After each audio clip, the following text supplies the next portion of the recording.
I want to talk about 1-800 real quick. Yeah. Are you aware of the impact that song has had on the world? Yeah, it's kind of crazy. Congress wrote me a letter, so I'm pretty aware. That's insane. That's insane. I know. What did it say? Just like a thank you? It was like, "You're the shit." No, Congress. I love Congress. No, they thanked me for the song, and you know, after the study had come out proving that it actually had saved lives and shit, and you know, I had written, I was asked to stand before Congress, but I couldn't make it because I had rap shit going on. No, I'm just kidding. Stood up. I was gonna say, yeah. Why would you not do that? I had some personal shit going on. You know what I needed to do that day. I needed to do whatever I needed to do that day. So that's what I did. You know, but I wrote him a fire letter. Sick. I forget what I said. We should get it because it's pretty gangster. And I wrote them this just really beautiful letter, and it was read on my behalf before them, and then they wrote me this really cool thing back. But enough about me.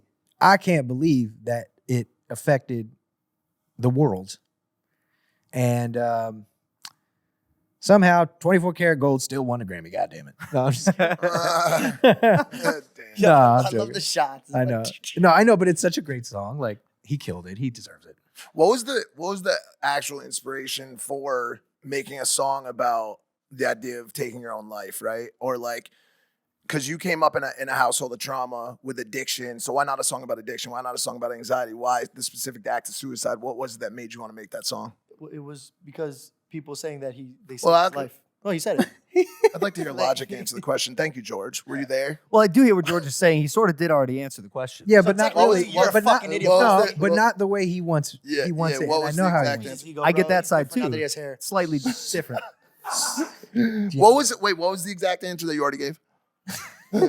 Now that my co-hosts have turned on me. This is fun.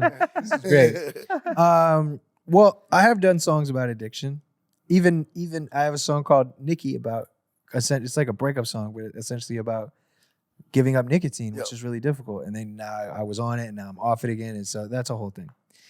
In 2015, I just finished my second album. It was called The Incredible True Story. It's like the sci-fi nerd album. It's fire. I love it.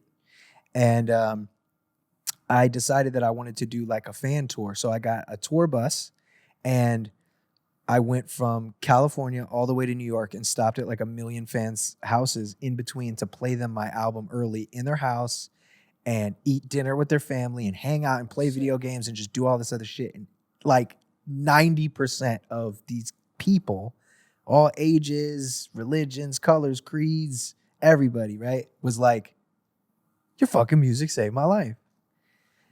And that's when I'm like looking these people in the eye, and I'm like, damn, why would you say that? And then they would give me like specific examples of like things they were going through, or what songs, or, you know, how like me and the adversity that I'd gone through, not only personally in my own life, but then in hip hop or in entertainment, and them basically being like, and you never stopped. And you never stopped being you. And you told me that I could be me. And I'm just like, damn, kid, I was just bullshitting myself. Like, you know, damn, this really works. And then through that, realizing that my words have power. There's somebody out there watching this, whether they're laughing with us or learning with us or whatever. Like, this is because of what you guys do. You're changing people's lives. And I know you know that. Yeah. But sometimes there's those moments where you're like, oh shit, like, this is really crazy, because anybody can be desensitized to anything. And I think when you're in the limelight, the spotlight, and in a position of power, sometimes you forget. It's like, you know, oh yeah, let me give this family 20 G's, or let me take care of somebody's rent for a year. Or it's funny because I'm talking about it, but a lot of shit I don't talk about, it's like nothing to me. But then you realize, like, damn, this person sends you a video of her 3 kids, and they all used to live in a garage.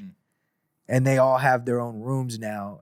And you're just like, damn, like, it's different. So when this person was like, you saved my life, I was like, now I see why. And I see how much power I have. And I don't want to fuck that up. I want to do the best I can to spread a positive message. And also, it's like, you know, after spreading that message, it's important to also have fun. And that's why I do, you know, pop records every now and again or whatever. Because it's like, enjoy yourself. You also use that opportunity to make money for your well-being and your son's trust. You know what I mean? And I don't mean trust just in you. I'm talking about his pockets. Yeah. Impact is hard to measure.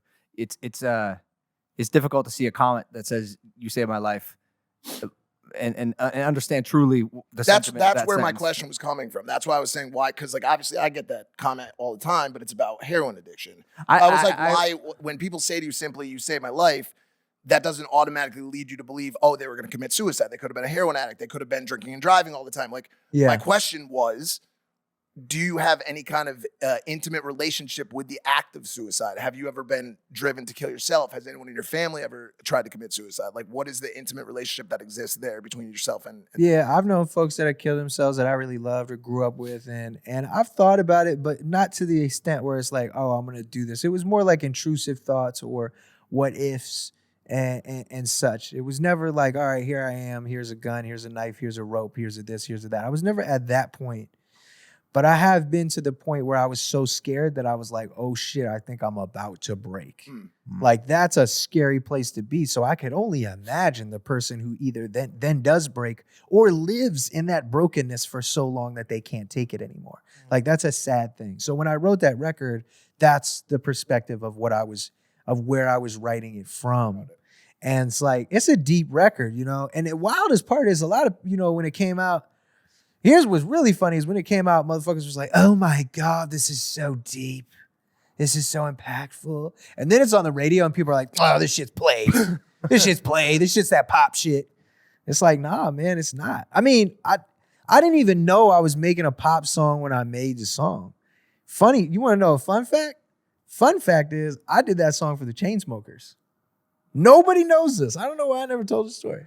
I did this song. I did 1-800 for the Chainsmokers, and they sent me a completely different. That I made this beat. They sent me some other shit, and it was like some dance Drake, that new Drake. It was like dun dun dun dun dun dun dun dun dun dun dun dun dun, and I was like, I've been on a low. I've been taking my time, and I just like kind of flipped it, and I was like, I want to take this positive instrumental and like give it some grit, and so I wrote it, and they hit me back, and they was just like, I don't think this is it. Like they were like, thanks a lot. We really appreciate it. It's a little too deep. It's a little too edgy. We just don't think it's gonna work. And I was like, all right, I don't give a fuck. We're gonna be upset. I was like, y'all called me. This is what I did, and you didn't like it.